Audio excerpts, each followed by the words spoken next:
పార్వతీపురం మన్యం జిల్లా గుమ్మ లక్ష్మీపురం మండల కేంద్రంలోని భద్రగిరి ప్రభుత్వ ఆసుపత్రిని ఎమ్మెల్యే తోయక జగదీశ్వరి సందర్శించారు. ప్రస్తుతం సీజనల్ వ్యాధులు, మలేరియా, టైఫాయిడ్ వంటి వివిధ రకాల వ్యాధులతో జాయిన్ అయిన రోగులకు అందుతున్న సేవలు, సౌకర్యాలపై డాక్టర్లు రవి, త్రివేణి, రమ్యలను అడిగి తెలుసుకున్నారు.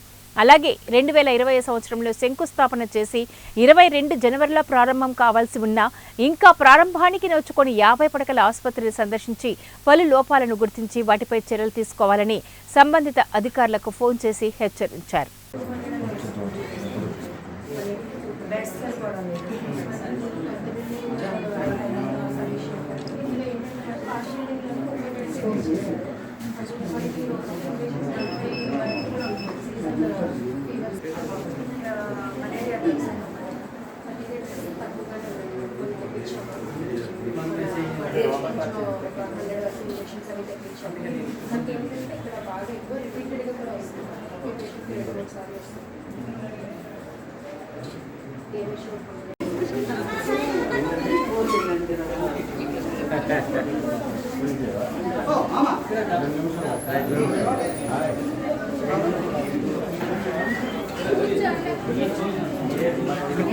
మొత్తం ఇప్పుడు వర్షాలు వస్తున్నాయి కదా, కారిపోతుంది పాపం. అసలు ఎలా కూడా పేషెంట్లు పాపం ఎలా ఉంటున్నారో ఏమో కానీ అసలు ఏ మాత్రం కూడా అది కూడా బిల్డింగ్ ఎప్పుడో ఇస్తారో కొద్దిగా చెప్పండి సార్.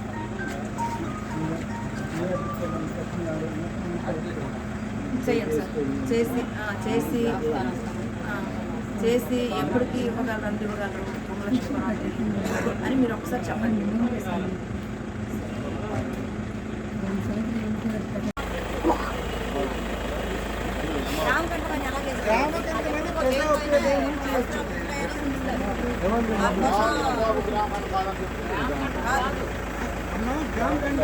ప్రజా అవసరాలకు వినియోగించుకొని ప్రజా అవసరం లేదు.